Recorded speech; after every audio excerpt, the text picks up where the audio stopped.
दोस्तों किसी ने बड़ी ही खूबसूरत बात कही कि फर्क होता है खुदा और फकीर में। फर्क होता है खुदा और फकीर में, अरे फर्क होता है किस्मत और लकीर में। अगर कुछ चाहो और ना मिले, अगर कुछ चाहो और ना मिले तो समझ लेना कि कुछ और अच्छा लिखा है नसीब में, कुछ और अच्छा लिखा है नसीब में। Good morning Hindustan. जी हाँ, नमस्कार, प्रणाम, आदाब, जय हिंद हिंदुस्तान। मैं अतुल महिंद्रा स्वागत करता हूं आप सभी का आज के इस मोटिवेशनल सेशन में। दोस्तों, जहां रोज की तरह सुबह सुबह मेरी मिलने की आदत है और आपको मुझसे मिलने की आदत है, और आज जैसे ही घड़ी ने 6:15 बजाया है, आपके भी जहन में ये आया है कि ये समय अतुल सर के मिलने का आया है। तो दोस्तों, आज कुछ ऐसी कहानी लेके आया हूं जो आपके दिलो दिमाग को हिलाकर रख देगी, यानी आपको कुछ नया सोचने के लिए मजबूर कर देगी।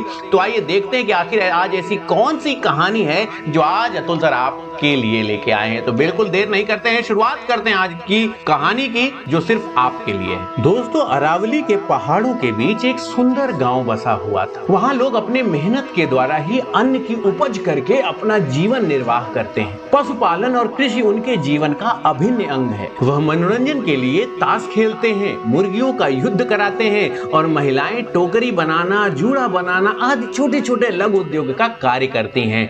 गांव के बाहर एक कच्चा कुआं है। रात के अंधेरे में वहां कोई भी नहीं जाता, क्योंकि उस कुएं के बारे में कई सारी कहानियां लोगों ने सुन चुकी थी। कुछ लोग कहते हैं कि उस गांव के कुएं के पास बहुत सारे भूत रात को पानी पीने आते हैं। कुछ लोग बताते हैं कि एक दिन राहगीर उस कुएं में गिरकर मर गया था और उसकी आत्मा अब वहीं भटकती रहती है, और कोई जाता है तो उसे मार डालती है। न जाने कितनी ही कथाएं उस कुएं को लेकर बनाई गई थी, किंतु कोई भी व्यक्ति शाम के बाद उस रास्ते से नहीं जाता था और ना ही उस कुएं के पास जाता था। एक दिन की बात है कि गांव में लोग आपस में कुएं को लेकर बात कर रहे थे। उसमें एक लोहार भी शामिल था। उसने सभी की बातों को काटते हुए कहा कि भूत नहीं होता और मैं भूत को नहीं मानता हूं, और लोग उसे डांटने लगे और उसे भूत होने का यकीन दिलाने लगे।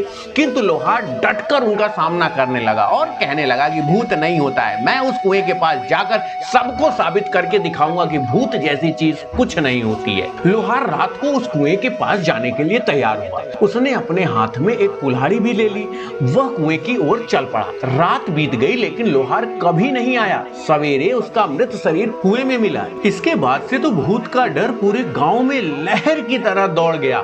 गांव के बच्चे अब शाम होते ही डर के मारे अपने माता पिता के पास पहुंच जाते।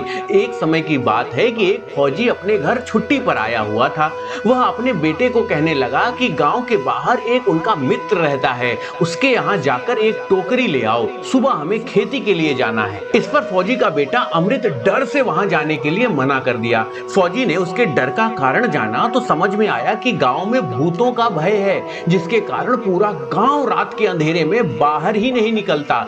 इस डर को अपने बेटे के जहन से दूर करने के लिए फौजी ने ठान लिया कि मैं अपने बेटे के जहन से ये डर दूर करके रहूंगा, क्योंकि वह फौजी का बेटा था और फौजी के सामने डर नाम की कोई चीज ही नहीं होती। फौजी ने एक टॉर्च लिया और अपने बेटे के साथ टहलने के लिए बाहर निकल गया। अमृत डरते डरते अपने पिता के पीछे पीछे हाथ पकड़कर चलता रहा। फौजी अपने बेटे को लेकर उसी कुएं के पास पहुंच गया जहां की कहानियां सभी लोग सुनाया करते थे। फौजी के चारों तरफ टॉर्च मारकर देखा और वहां पर कोई भी नहीं था। अमृत को उसने बोला, देखो यहाँ तो कोई नहीं है। लोग यूं ही डरते हैं और बच्चों को भी डराते हैं। किंतु दूसरे ही क्षण कुएं में से किसी की तेजी से चढ़ने और उतरने की आवाज सुनाई दी। इस पर फौजी ने कुएं में टॉर्च मारकर देखा तो अमृत को दिखाया, देखो कुछ नहीं, इसमें ढेर सारे पक्षियां हैं जो हमारे यहाँ मौजूद होने के कारण वह सतर्क हो रहे हैं। अब धीरे धीरे अमृत का भय टूटने लगा और उसने अपने पिता का हाथ छोड़ दिया।